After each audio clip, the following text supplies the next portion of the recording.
What is up, everybody? Welcome to DFS by the numbers. These are my Draftkings MMA picks for UFC Vegas 42. We have Max Holloway going against Yair Rodriguez. Really looking forward to the card. I know it's not as great as the last 2 weeks' cards, but still should be fun. And as always, it's another opportunity to make some money and have some fun doing it along the way. So, as always, if you guys can please leave a like on the video, subscribe to the channel if you have not already, so you don't miss out on all the other content throughout the week. My full card breakdown and prediction video has been out. I'm going live on Friday, 7 o'clock p.m. Eastern Time after the weigh-ins, and then live once more Saturday, 1 hour prior to when the prelims start. So I say we get into it here, as always, starting with the fight doesn't go to decision lines. And yeah, I'll tell you right now, I think a lot of these fights are going to go to decision. And just out of the bunch here, I very well could see the majority of them going to decision as well. I think we're going to see a lot of decisions this card. Don't see a ton of finishes. But up top we have Williams by Asa, minus 160. Fight doesn't go to decision. And this is probably my second highest exposed fight on the card outside of the main event. The reason being, I think both guys have paths to scoring very well. Whether it's Miguel Baeza, who is 8,500, if he does implement a wrestling-heavy game plan, which it's not something he does a ton, but if he does that, he is a black belt in BJJ. We see that Williams has stuffed 0 out of 2 takedowns, has a 0% takedown defense. I think if Baeza does go for some takedowns here, he can have some success, and I do think that he'll score well. If he does not, if this is on the feet for the majority of the time, Williams is going to have many opportunities to find a finish here. Chaos Williams hits very, very hard, and Miguel Baeza is hittable, and I really question his chin as well. Baeza is tough, but we've seen him hurt in multiple fights, so definitely a fight I want to cover both sides here. I think Baeza has an opportunity to come out here, use the ground game. I think he'd have a big advantage down there, and if Chaos Williams is win, I think it's going to be by knockout. So a fight I do like. I'm going to have a lot of that fight as well. Another fight that I do like to target as well, it's going to be Ben Rothwell going against Marcos Rogerio de Lima. We have 2 heavyweights here, and I kind of think that this one's going to finish inside the distance. I think it's more so it could be Rogerio de Lima early or a Ben Rothwell late. Marcos Rogerio de Lima, he is a 7,600, so very intriguing underdog. As if he does win, I do think it's going to be in the first round. The majority of his finishes do come in that first round. The only problem is Ben Rothwell is very durable. He's only been knocked out a handful of times, but there was so long ago. Like the last time Rothwell was knocked out was in 2009, so well over 10 years since Rothwell has been knocked out. I give Rothwell the cardio advantage here as well. So yeah, if de Lima does not put out Rothwell early, I do see Rothwell taking over as the fight goes on. If Rothwell can mix in some takedowns, de Lima has a very poor takedown defense sitting at about 43%. So yeah, more so on the Rothwell side myself, but de Lima at 7,600 is a very intriguing dog, as if he does win, it's going to be in that first round. Max Holloway, Yair Rodriguez, 9,500 Holloway, 6,700 Yair Rodriguez, and you can argue that Max Holloway is not expensive enough. 9,500, I'm going to try to get him as much lineups as possible. He is arguably the GOAT of DFS scoring. This is a guy that landed over 450 significant strikes in his last fight. He has a phenomenal floor. He has a phenomenal ceiling. He's never been knocked out. He's never been knocked down. It's really hard to give Rodriguez much of a shot here outside of like a KO, which, again, Max Holloway is one of the most durable guys in the UFC. So, yeah, I like Holloway here. I have him in about like 84% of my lineups. Would have liked to get him more, but, yeah, the price tag, it's up there. It is, but I think it's warranted. The only problem is there's not a ton of underdogs I like this week, so didn't go 100% in on him, but I do have a ton of Max Holloway in, rightfully so. Yeah, Rodriguez, I do have a little bit of him. But yeah, I'll be honest, I think Max Holloway does get this done more often than not. Da Eun Jung going against Kennedy and Zekachu, and we have this as the first fight of the night. And yeah, I think this one could be one to target for sure. Kennedy and Zekachu is somebody that he typically gets better as the fight goes on. He's somebody that does have a lot of toughness, has a lot of heart, has a great cardio, and then has a lot of volume as well, which those go a long way in the light heavyweight division. Da Eun Jung, a little bit less volume, but I do think he throws harder. We saw that Da Eun Jung went to the wrestling heavy game plan in his last fight against William Knight, racking up like 8 or 9 takedowns, and I think he could do that here as well. This is a very close fight, but I think it's going to be very high-paced. So I see the winner scoring decently. Kennedy is an interesting underdog, 7,900. And then Da Eun Jung, if he does come out here and implement the game plan he had in the William Knight fight, we could be looking at a ton of takedowns. So, yeah, a fight that I do like to target. No strong lean one way or another, but I do know I want both sides of it. So those are 4 fights that I do like to target quite a bit.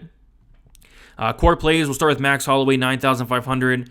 And I don't really say free square often, but Max Holloway just seems like a free square. I mean, this is a guy that if he wins, I just don't see how he's not on the optimal lineup. And outside of a Yair Rodriguez knockout, it's just really hard to see Max Holloway not be in the optimal. So Max Holloway, cash games, I think he's a lock there. I never say lock, but in cash games, he's definitely a lock. You have to play him. He's going to be over 90% owned. The ones that don't play him are making a huge mistake. And then in tournaments as well, he just has such a high ceiling that you cannot get away from him. So Max Holloway, this is probably going to be the most exposed I am to a fighter in a while. And for a very good reason, Max Holloway is, like I said, one of the best in terms of DFS scoring. Great ceiling, great floor, and a very safe in my opinion. Next we have Ben Rothwell, 8,600. Getting kind of crazy here, but I really like Rothwell in this spot. He's going to have a 5-inch reach advantage, a 3-inch height advantage. Yes, he's 40 years old, but he's going to have the cardio advantage as well, which I do think is important. He's very durable. Last time he's been knocked out, like I said, was in 2009. So if he can survive that first round, especially mixing in takedowns, I could see him getting a submission here. I could see him getting a TKO. De Lima does slow down tremendously as the fight goes on, and I really do like Rothwell to win in like the second or third round. So 8,600 for Rothwell, I don't hate it. But on the flip side, I will have some De Lima because if he does win, it'll be early on. Chaos Williams, 7,700. Put him as a core play because there's not a ton of dogs I like, but Williams is going to be my highest owned dog, and it looks like he's going to be one of my highest owned fighters in general because of that upside. Again, there's not a ton of dogs I like, but Williams is somebody that I don't mind because he does have a ton of power. Miguel Baeza doesn't go for takedowns as much as I really like. If I knew Baeza was going to come out here and go for takedowns nonstop, I'd be a little bit off of Williams, but again, that's not something Baeza does, and we have seen Baeza hurt in multiple fights. Never been knocked down, never been knocked out, but hurt a ton, and Williams possesses a ton of power. So, yeah, don't mind some Williams here. Either way, like if it is on the feet for 15 minutes, it's going to be a very close fight. Both guys have a ton of volume, but I do think the power advantage goes to Williams, and I think the durability advantage goes to Williams as well. So don't mind Williams as a dog. 7,700, he's probably my favorite dog on the slate from a DFS perspective. And then Thiago Moises, 9,000. I really like him in this matchup. I feel like Joel Alvarez is going to be a very popular dog play because people are going to look at what he's did in the past. And yeah, he's on fire. He's going out there, he's getting submissions, he's going out there and getting TKOs. But the problem is Alvarez's path to victory is going to be like an arm bar from guard, a triangle off his back, and you're not doing that to Thiago Moises. Thiago Moises is a world champion in BJJ. Yes, Alvarez is going to have a massive height and reach advantage, but Moises, I'm really impressed with his striking, and I think if Moises comes out here with the game plan of either keeping it on the feet, outstriking Alvarez for 15 minutes, I think that's in play, or just taking down Alvarez. Alvarez has a 0% takedown defense, and Alvarez has a 0% takedown accuracy, no takedowns for Alvarez. So he's winning fights because opponents are taking him down and they're getting caught in something, whereas I'd be shocked. I'd be really shocked if he caught Moises in something, but we'll see what happens. I like Moises here quite a bit. I think he's safe. 9,000. I think he has some upside there. Getting into our GPP plays here, our tournament plays. Felicia Spencer, 9,100. Going against Leah Letson. And yeah, I think Spencer's going to make it look so easy here if she gets this fight down to the mat. Like on the feet, it's very close. I like Letson. She comes forward, but she's very hittable. Spencer in her last fight against Norma Dumont shot a massive 0 takedowns. If she does that in this fight, she could even potentially lose, but I just think if she gets this fight down to the mat even once, the fight could be over shortly after. We saw against Zara Farron where Spencer took down Farron. Spencer's ground and pound's nasty. We saw in the Megan Anderson fight, she took down Anderson, submitted her shortly after. But the problem is she doesn't have the best wrestling. But again, I only think it takes one takedown here. So Spencer, I think she has a lot of upside. I think people are going to be a little bit low on her after the Dumont performance, but I think if she does get this fight down to the mat, we're going to see a big levels difference down there. Miguel Baeza, 8,500, talked about it a little bit. I think he has a nice, sneaky, like wrestling, grappling path here. Black belt in BJJ. We saw him get a submission in the UFC, and that could potentially be the case here. Again, I don't know if I can trust him to do that, but either way, if he doesn't do that, still 8,500 in a fight that's going to be very high-paced, a fight that's going to have a lot of strikes thrown. I think Baeza, 8,500 is pretty solid, especially if he does use that ground game. Dong Eun Jung, 8,300, talked about it a little bit as well. First fight of the night. He has a lot of power. If he does use that takedown heavy game plan like he did against William Knight, I think he could have success here. Kennedy's takedown defense is really good. His get-up game is phenomenal, so he's going to have to work really hard to get those takedowns. But, yeah, don't mind Jung here, 8,300, because if he does wrestle here, I could see him putting up a pretty solid score. And then Cynthia Calvillo, 8,200, going against Andrea Lee.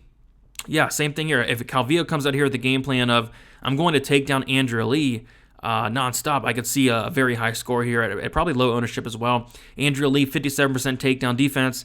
Andrea Lee's been taken down at least once in every single one of her UFC fights outside of Antonina Shevchenko, which it really doesn't count. But Calvillo, solid wrestler, black belt in BJJ. I think she can mix in takedowns, get control here, and win a decision. And at 8,200, it could be enough to get an optimal lineup with 11 fights here.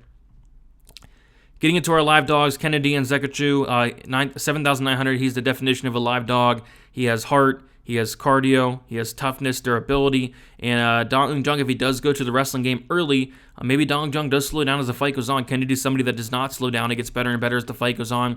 You can count on him for a lot of output. He has some power in his hands as well. So yeah, don't mind Kennedy, 7,900 is a dog that I don't mind this week. Marcus Rogerio de Lima, 7,600. If he does win, it's going to be a first-round knockout. Don't think it's all that likely, but you have to target it. Ben Rothwell, very tough, very durable, but he is 40 years old, and de Lima does hit very hard. So yeah, don't mind some sprinkles of de Lima, because I think if he does win, it's going to score a ton. Rafael Alves, 7,500. Don't mind some Alves here. He's very dangerous. Anywhere the fight goes, on the feet, he hits like a truck. On the ground, he is very dangerous. I believe he's a black belt in BJJ.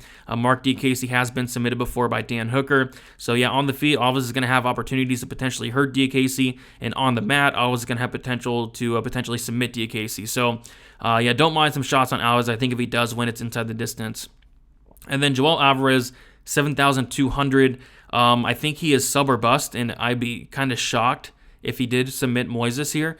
But we have to mention that he has a 100% finish rate, which is something that nobody else on the card has.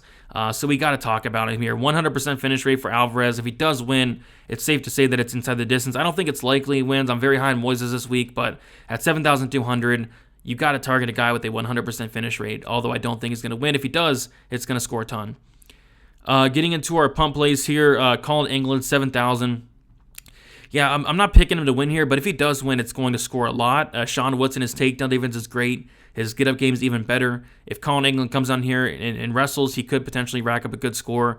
The only problem is Colin England doesn't wrestle as much as I really like to see. He only attempted one takedown against Melsik Bagdasaryan. So that wasn't good, but if he comes out here and attempts multiple takedowns, maybe he can take down Woodson. Maybe he can implement the use of the law game plan, hold against the cage, maybe have success in that aspect. So, and on top of that, I think England's going to be like one of the best wrestlers on paper that Sean Woodson has fought in his career. So that's worth mentioning. At 7K, I don't hate a couple shots there. And then fade Sean Woodson, 9,200. He's not going to go for takedowns. He's not going to get control time. He's going to strike with England for 15 minutes, and a lot of that fight, I feel like England's going to mix in takedowns here or there, control him against the cage. I don't really see him knocking out England. At 9,200, I'd rather go up and get Max Holloway for sure. I'd get a Spencer. I'd get pretty much a Moises, anybody else up there besides Woodson. I'm not high on him this week. I think he wins, but as far as a DK perspective, I'm not going to get there too much. One other one that I wanted to throw out, kind of like a low-owned dart throw, is going to be Courtney Casey.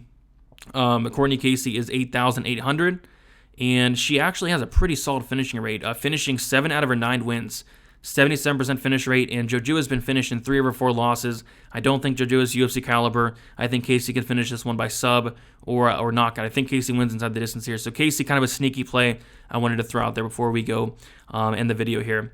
But yeah, guys, that's about it for the video. Always a great time to become a member of my Patreon, receive full access to my model, premium projections. You get all the stats you see in all my other videos. Great stats there for every single fighter, DraftKings stats, FanDuel stats, all that good stuff. My lineup optimizer, which is an absolutely game changer. I love it. Use it every single week. GBP lineup percentages, DraftKings article, which will be out either Thursday, maybe Friday morning, and then access to Discord as well. My website will be released the first week back. We have a little bit of a break, December to January. I think the first card back is January 18th. That's when I'm going to release my website, but until then I'm going to be on Patreon, and even when my website is released, I'm still going to stay on Patreon for the next few months to try to get everybody over to the website. But yeah, really looking forward to releasing the website. It's going to be awesome. I have some cool things planned, and it's all thanks to you guys. Appreciate that a ton. Leave a like on your way out, subscribe to the channel, and good luck for UFC Vegas 42. Let's make some money on Saturday. See you.